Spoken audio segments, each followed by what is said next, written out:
dumating sa buhay ko. Di ko akalain na ako'y mabibihag mo. Isa pang kwento na ang dulo ay walang katapusan.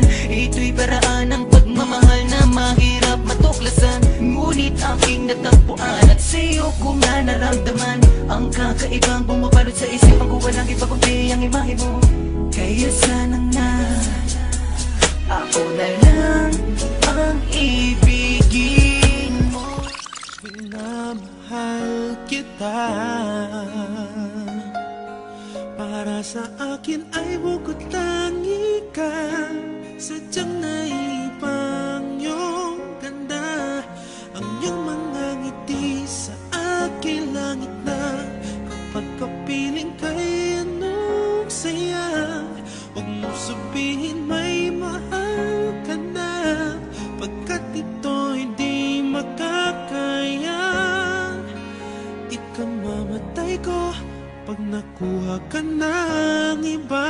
Mga oras na ika'y nagkapiling ko, kahit isang saglit ayoko na mawaglit, dahil ikaw ang buhay ko. Ang bawat araw ko'y maligaya pagkasama ka. Sana'y di na nga mawalay pa sa'yo.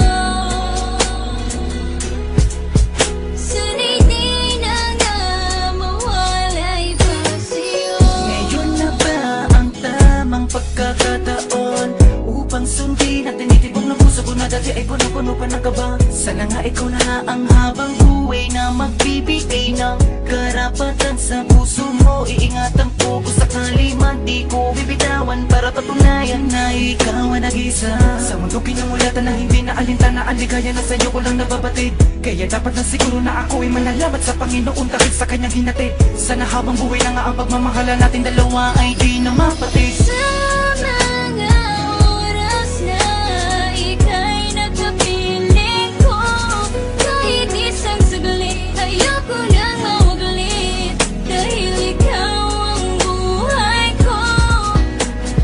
Ang bawat araw ko'y maligaya pagkasama ka.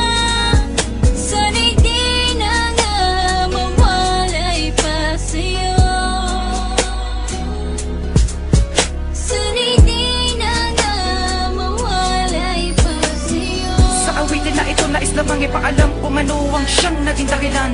Dahil ano pag sabihin na hindi ka dapat na isang tabi ang aking nararamdaman. Nararamdaman na para lamang sa iyo ay tunay at wagas at di na magbabago. Para bang isang istorya na walang katapusan kapag pinasay ang pag-ibig ko sa'yo. Sa mga